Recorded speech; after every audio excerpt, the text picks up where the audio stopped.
As-tu déjà eu cette sensation étouffante que l'argent que tu gagnes s'évapore avant même d'arriver entre tes mains? Tu travailles, tu t'efforces de rester honnête, tu fais des invocations, mais les dettes s'accumulent, les factures te poursuivent, et ton cœur commence à douter. Est-ce qu'Allah m'entend vraiment? Tu n'es pas seul, you. Dans un quartier modeste de Dakar vit un père de famille nommé Youssouf. Chaque matin, il quitte la maison avant le lever du soleil, rentre tard le soir, le dos brisé, les mains calleuses, mais le frigo souvent vide. Il priait à l'heure, donnait le peu de zakat qu'il pouvait. Pourtant, la baraka semblait absente. Les portes du travail restaient closes et les opportunités fuyaient. Un jour, dans la mosquée du coin, un vieil imam lui souffla doucement un doigt simple mais profond, à répéter chaque jour avec conviction, avec larmes, avec constance. Et c'est là que sa vie a changé. Lentement mais sûrement, les blocages se sont levés. Une petite affaire qu'il avait oubliée s'est ranimée, des clients sont venus, des dettes ont été effacées. Ce n'était pas de la magie. C'était Allah, répondant à un cœur sincère. Écoute cette vidéo jusqu'à la fin. Ce que tu vas entendre pourrait bien transformer ta vie, comme cela a déjà changé celle de milliers de croyants. Ce n'est pas une promesse vide. C'est une réalité spirituelle. Un chemin que tu peux toi aussi emprunter dès aujourd'hui. Avant de commencer cette vidéo, n'oubliez pas de liker cette vidéo, car cela nous donne beaucoup de force pour continuer à partager du contenu bénéfique. Et je vous invite à vous abonner à notre chaîne et d'activer la cloche de notification pour rester informé de nos prochaines publications sur la foi islamique. Partagez-la avec vos proches et laissez un commentaire pour me dire ce que vous en pensez. Merci et bonne vidéo. Le concept de rizq dans l'islam développé selon ton plan. Si je te dis rizq, à quoi penses-tu d'abord? L'argent, probablement. Un salaire stable. Une maison à toi. Un commerce qui fonctionne. Et c'est normal. Mais le rizq, dans la sagesse d'Allah, est bien plus vaste que cela. Le mot rizq désigne toute forme de subsistance qu'Allah accorde à ses créatures. Pas seulement les biens matériels, mais aussi la paix intérieure, une nuit de sommeil profond, des enfants en bonne santé, une invocation exaucée, une idée venue au bon moment, une rencontre qui change une destinée, ou même le simple fait d'être guidé vers la prière.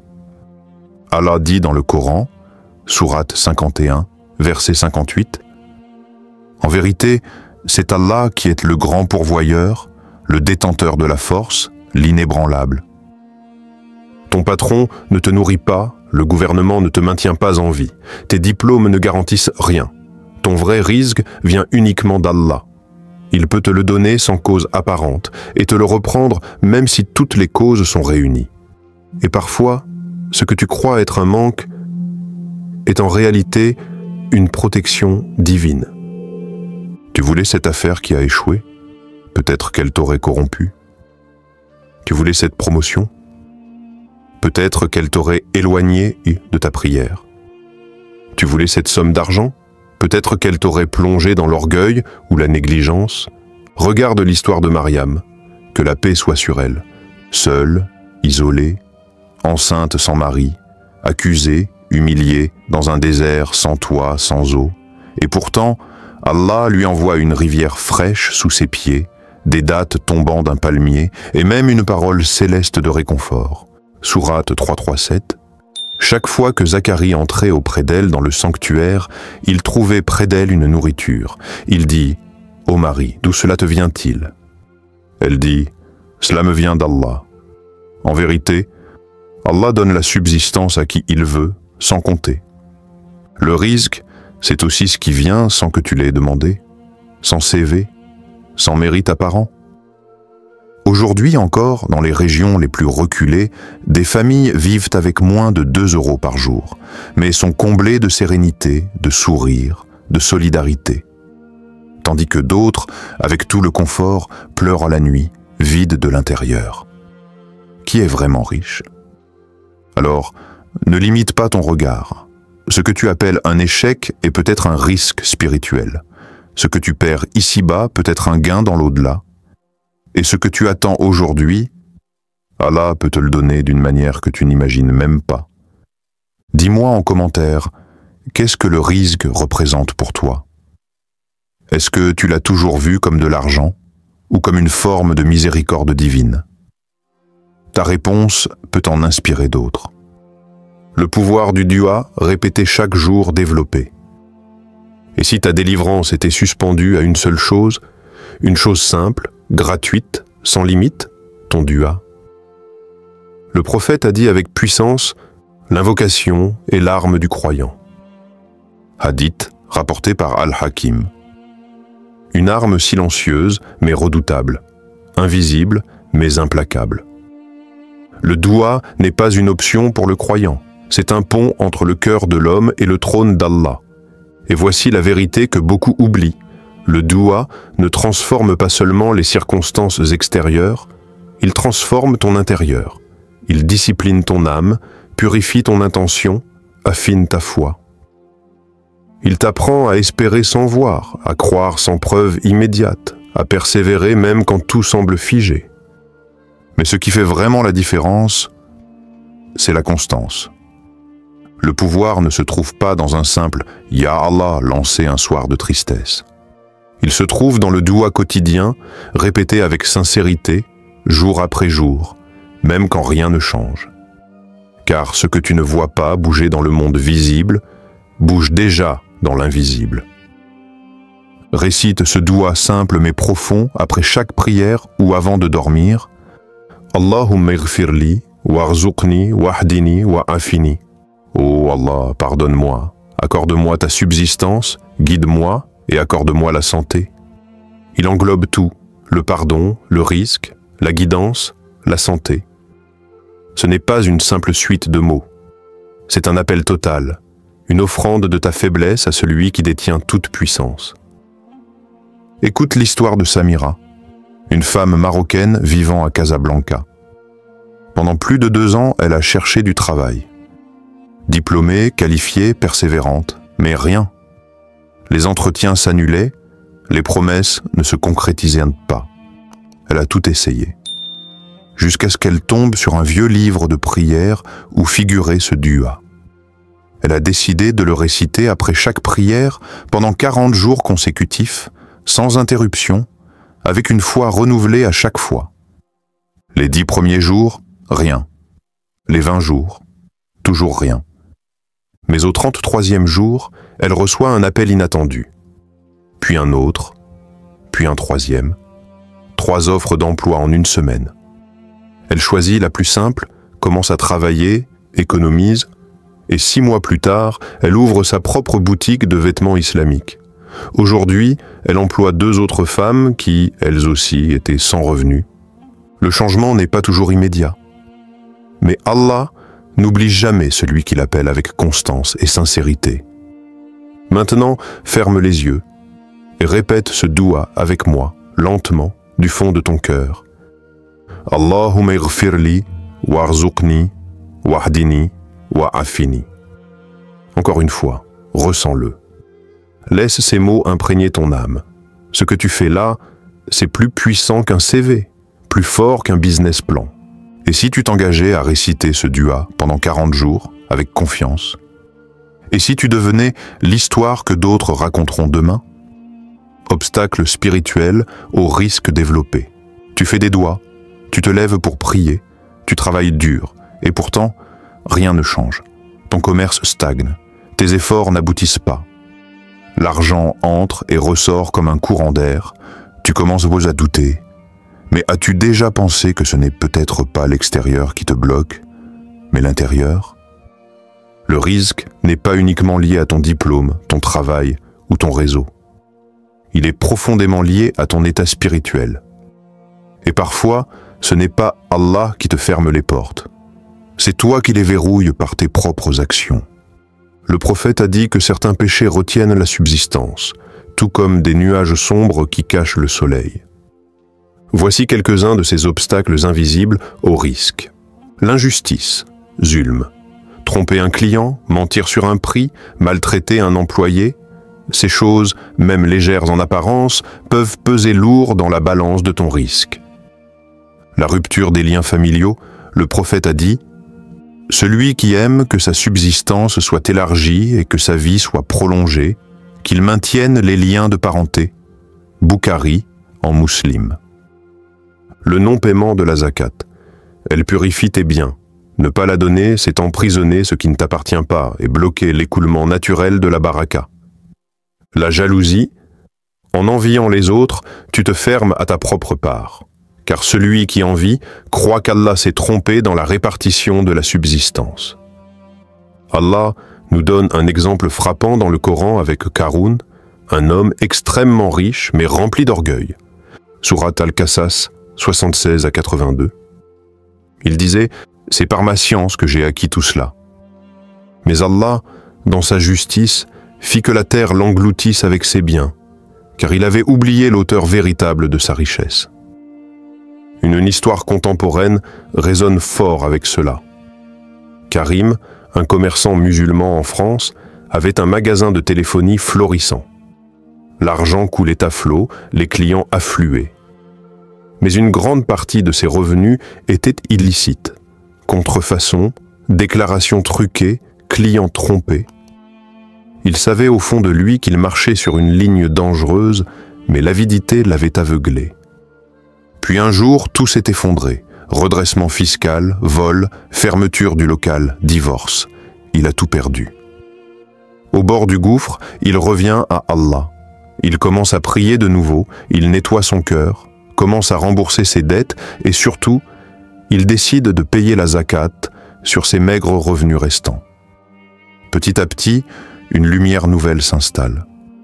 Il relance un petit commerce, honnête cette fois, transparent. Et les clients reviennent. La sérénité s'installe. Le peu qu'il gagne a aujourd'hui plus de baraka que tout ce qu'il possédait avant. Tu vois, parfois, Allah retarde ton risque, non pas pour te punir, mais pour te sauver d'un piège invisible.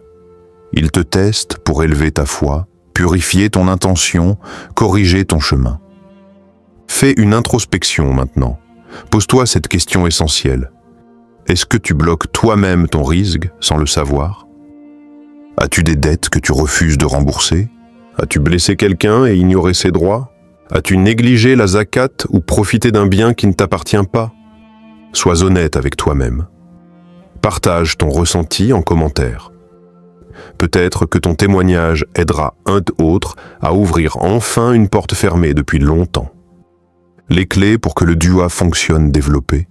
Tu fais des doigts encore et encore, mais rien ne change. Et si ce n'était pas ton invocation qui était faible, mais la manière de l'adresser? Car il y a des clés spirituelles qui ouvrent les portes du ciel. Le Coran nous le promet avec une clarté bouleversante. Invoquez-moi, je vous répondrai. Sourate Ghafir 40-60. Mais Allah, dans sa sagesse, ne répond pas toujours comme ou quand nous l'attendons. Parfois, il donne immédiatement. Parfois, il retarde pour purifier. Parfois, il remplace ce que tu demandes, par ce dont ton âme a vraiment besoin. Alors comment s'assurer que notre dua pénètre les cieux et touche le cœur de la miséricorde divine?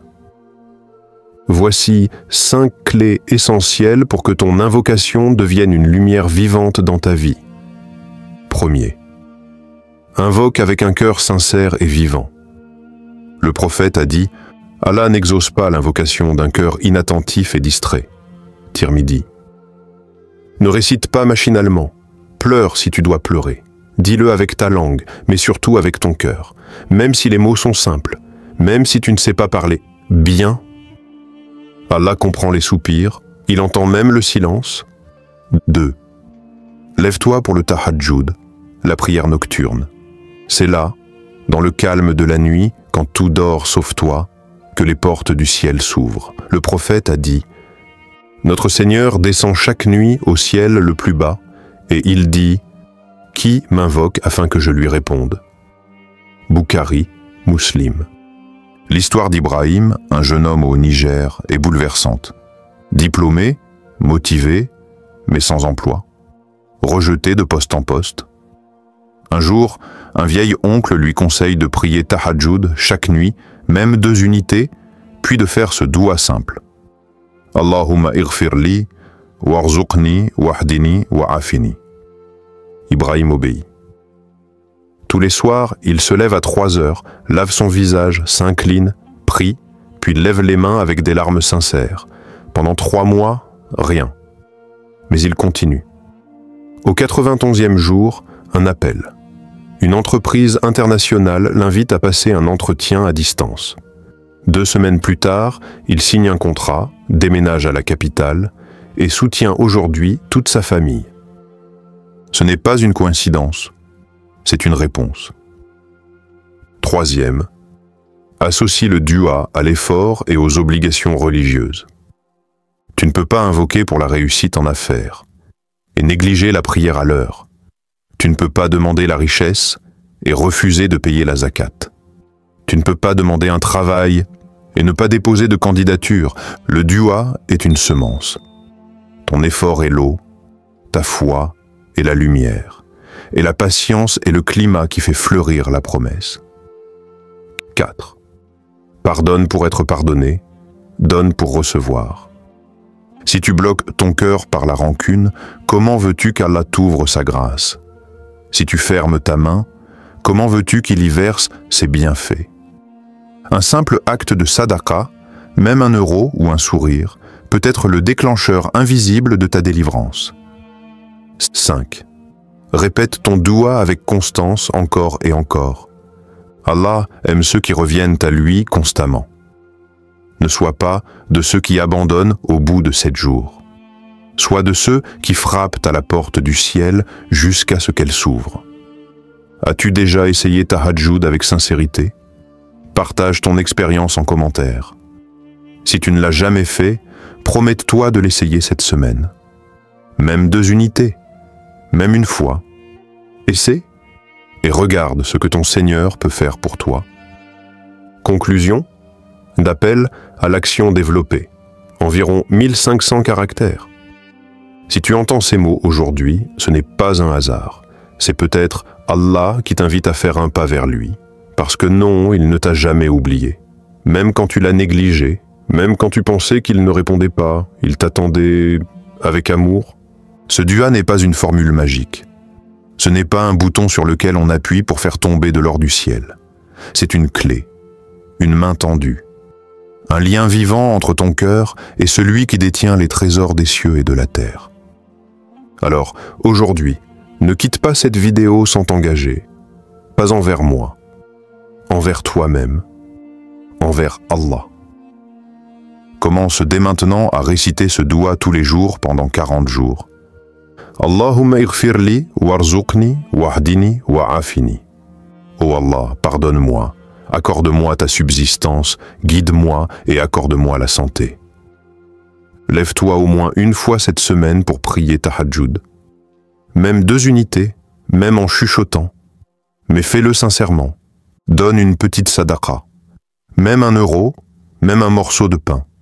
Mais fais-le pour débloquer ton ciel. Parce que chaque pas vers Allah, il le multiplie par 10. Et parfois, un seul pas sincère suffit à faire s'écrouler les murailles de l'épreuve. Écris en commentaire, « Je commence aujourd'hui, Ya Allah, ouvre-moi les portes du risque licite et abondant. » Je lirai chaque message, et si Allah me le permet, je ferai une doua pour toi personnellement. Si cette vidéo vous a été utile, partagez-la avec vos proches et laissez un commentaire pour me dire ce que vous avez appris. Votre soutien contribue grandement à diffuser le message et à développer cette communauté. Barakallahu fikoum.